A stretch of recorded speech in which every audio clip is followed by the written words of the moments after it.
So hello guys, story time muna tayo.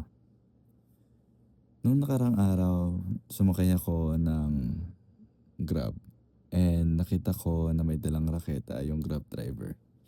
So nagkwentuhan kami kung saan siya naglalaro and it turns out nung pandemic lang siya natuto.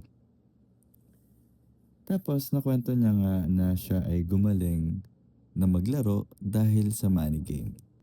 So ano ba yung money game?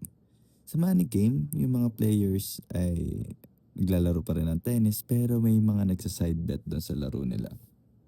So habang nagkikwentuhan, tinanong ko siya, sabi ko, Kuya, ano bang pinakamataas na naging pusta na nalaro mo? So nakakwento niya nga na umabot yun ng hundred of thousand. Hindi ko na ibabanggitan kung magkano yung exact pero ayun nga, hundred of thousand pesos.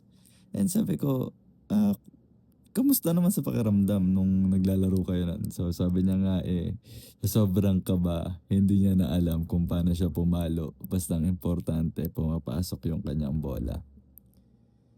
So, hindi ko pinopromote na maglaro kayo ng money game pero ang nakuha ko sa kwento ni Kuya is ang laking factor ng kaba sa paglalaro ng tennis. And pag hindi ka nasanay dun sa kaba na yun, nasisira yung laro mo.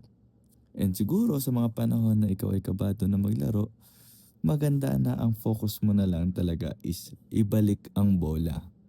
Pagkatapos ng laro nga na yun, mag-practice ulit tayo para hindi masira yung strokes natin.